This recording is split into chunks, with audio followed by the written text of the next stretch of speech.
ഇന്നപ്പം ഇറ്റലിയിലെ രണ്ടാമത്തെ ദിവസത്തെ വിശേഷങ്ങൾ കണ്ടാലോ. രാവിലെ തന്നെ എണീച്ച് ഡ്രസ്സ് ചെയ്ത് റെഡിയായി.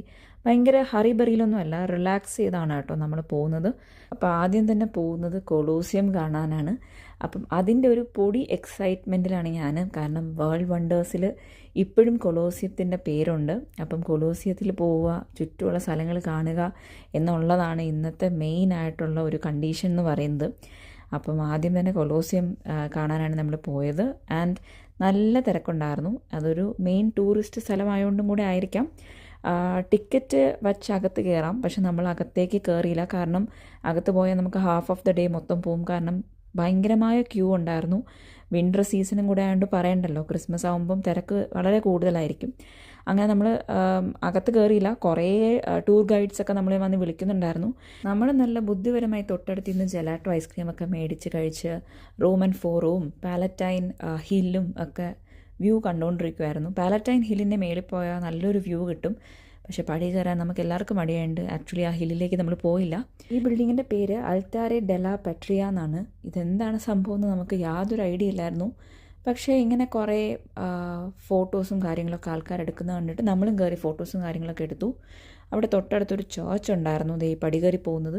പക്ഷെ നമുക്ക് നല്ല വിശപ്പായിട്ട് നമ്മൾ നേരെ പോയത് ഈ ഒരു പിസ്സ കഴിക്കുന്ന സ്ഥലത്തോട്ടാണ്. പിസ്സ ആൻഡ് സ്പാഗറ്റി ആയിരുന്നു. അതായിരുന്നു അപ്പോൾ നമ്മൾ അന്നത്തെ ലഞ്ച് എന്ന് പറയുന്നത്. പിന്നെ നമ്മൾ നേരെ അടുത്ത ഡെസ്റ്റിനേഷനിലേക്ക് പോയി, ട്രെവി ഫൗണ്ടൻ.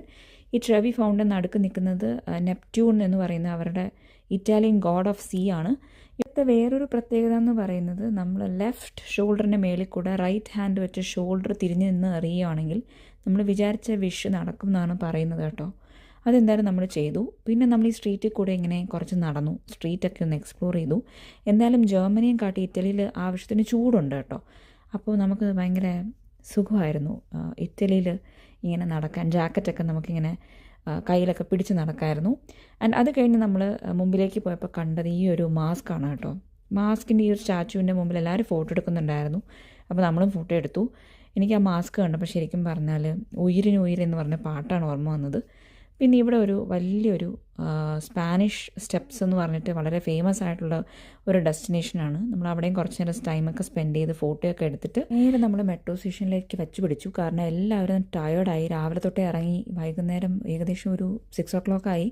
ഈ ഒരു മെട്രോ സ്റ്റേഷൻ്റെ ഒരു പ്രത്യേകത എനിക്ക് ഫീൽ ചെയ്തത്, രണ്ട് സൈഡിലും ഇങ്ങനെ LCD പോലെ വച്ചിട്ടിങ്ങനെ അഡ്വർടൈസ്മെൻറ്റ്സ് ഇങ്ങനെ കാണിക്കുന്നുണ്ടായിരുന്നു. അത് ഭയങ്കര എനിക്കൊരു കൗതുകമായിട്ട് ഫീൽ ചെയ്തു കേട്ടോ. പിന്നീട് റൂമിൽ പോയി റെസ്റ്റൊക്കെ എടുത്ത് ഡിന്നർ കഴിക്കാൻ പുറത്തിറങ്ങി. നേരെ കേരള മലബാർ സ്പൈസി റെസ്റ്റോറൻറ്റിൽ പോയി ബിരിയാണിയും പൊറോട്ടയൊക്കെ വാങ്ങിച്ച് കഴിച്ചപ്പോൾ എന്താ ഒരു രസം. അത് കഴിഞ്ഞ് പുറത്തിറങ്ങി ഡെസേർട്ടും കഴിച്ചിട്ടാണ് തിരിച്ച് നമ്മൾ റൂമിലേക്ക് പോയത്.